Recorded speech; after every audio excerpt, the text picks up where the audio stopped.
آپ کی طبیعت کی تلخی اور اس کا احساس نہ کرنا اسے پریشان کرے گا، اور 2 منٹ کہہ دینا بابا جی آپ بیٹھے نا، آپ کیوں کھڑے، یہ آپ پانی پیئے نا، بسم اللہ، ہو جاتا ہے آپ کا کام، فکر نہ کیا کریں۔ اور یہ میرا نمبر رکھ لیں، پھر بھی کوئی مسئلہ ہوا تو فون کر لینا، کر کے تو دیکھ، بابا کہے گا کسے چنگی ماں دا پتر، کسی اعلیٰ قبیلے سے، آپ کا تھوڑی دیر احساس کرنا لوگوں کو کتنا عروج پہ لے جاتا ہے۔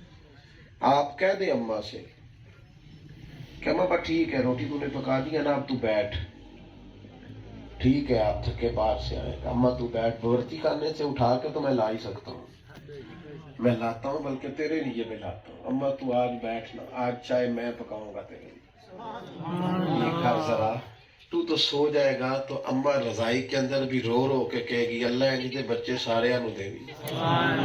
لیکن تھوڑا سا کسی کا احساس کرنا، تھوڑا سا کسی کے بارے میں آپ کے دل میں گنجائش کا پیدا ہونا، یہ اس بندے کو تسلی دیتا ہے۔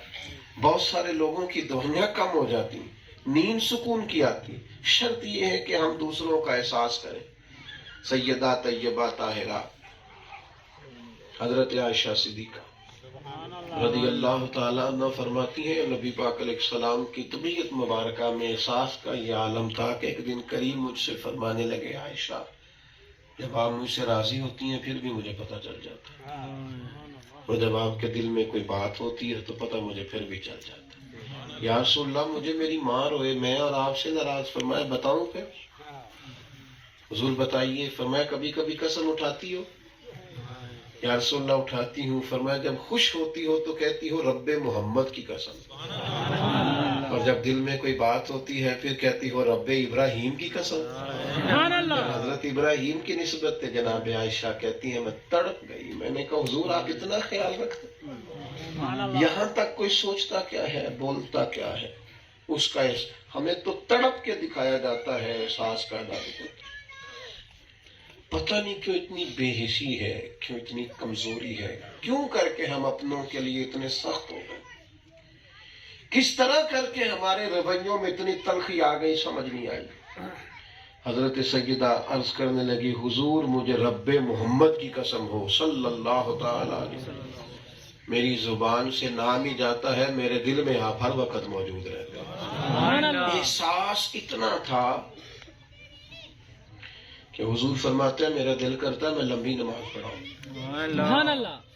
لیکن میں جب نماز کی تلاوت شروع کرتا ہوں اور پیچھے سے کسی بچے کے رونے کی آواز آتی، میں سوچتا ہوں اس کی ماں کو تکلیف ہوگی لہٰذا میں نماز مختصر کر دیتا ہوں۔ نماز میں بھی بندوں کا احساس، نماز میں بھی لوگوں، یہاں تو بڑا مزہ آتا ہے لوگوں کو، اوہو مہمان خصوصی ہوں میں ذرا دیر سے آؤں گا، ذرا لوگوں کو پتہ چلے، پوچھتے پھرتے ہیں۔ یہ ہمیں جلسوں پہ جانے کا اتفاق ہوتا ہے تو بعض لوگ کہتے ہیں تسی آ بھی گئے ہو، میں کہ سانو ویلے سمجھ لو تسی اس لیے وقت پہ آ گئے، آپ کیوں لوگوں کو تکلیف دیتے؟ ہمارے استاد صاحب فرمایا کرتے تھے مولانا یہاں تو یوں کہو کہ 2:15 بجے تک آ جانا، مناسب وقت پہ جماعت ہو جائے، اور اگر آپ نے ممبر پہ بیٹھ کے کہا 2:15 بجے ہی جماعت ہوگی تو پھر آپ نے 2:20 کیوں کیے؟ آپ کا وعدہ تھا، نے کیوں لوگوں کو تکلیف دی؟ لیکن بڑا مزہ آتا ہے جب لوگ گاڑیوں کے پیچھے بھاگتے ہیں، لوگوں کا خیال ہوتا ہے، بڑی بات ہے، ہمیں بھی تھوڑا احساس کرنا چاہیے۔ دیکھیں نا میرے ساتھ بھی کئی دفعہ ہوتا ہے، اب میں یہاں تیسری جگہ پہ حاضر ہوں، اس کے بعد بھی میری مصروفیت ہے، ممکن نہیں ہوتا سب لوگوں سے رک کے ملاقات کرنا، اور جہاں کہیں آگے جانا ہوتا ہے وہ یہ تو پوچھتے ہی نہیں کہ آپ نکلے کہ نہیں نکلے، وہ تو پوچھتے ہیں کتنے پہنچے، تو یہ پوچھتے ہیں۔ اب ہمیں کچھ چیزوں میں بڑا ایک دوسرے کا لحاظ، احساس، خیال کرنا چاہیے، ہمیں کچھ چیزوں پر خاص توجہ رکھنی چاہیے۔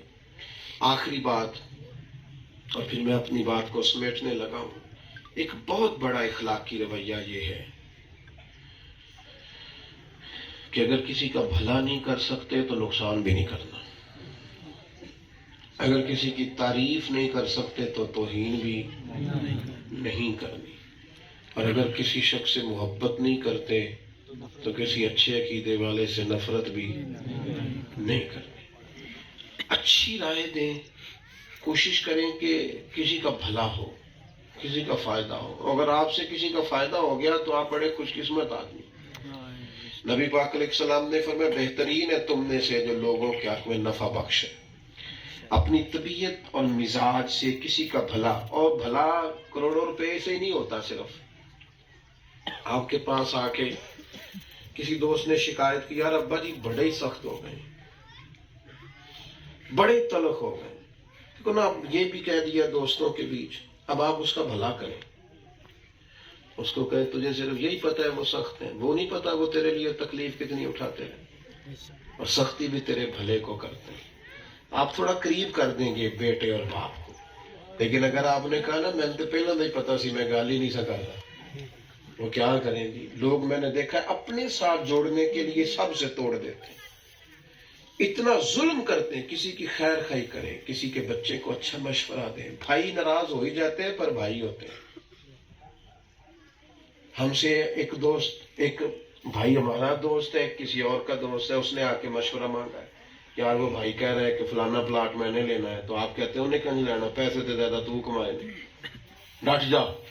آپ اسے کہیں یار جگہ تو یہیں رہ جانی ہے، بھائی نہیں ملا کر. نبی پاک علیہ السلام نے کیا فرمایا؟ فرمایا دو ناراض لوگوں میں صلح کرا دو، دو بچھڑے ہوئوں کو ملا دو، اللہ دو حج اور دو عمرے کا ثواب عطا کرے. لو یہ مفت والا حج کرو، روز کرو، لوگوں کو ایک دوسرے کے قریب کرو، نفع دو. یہ اعلیٰ اخلاق ہے.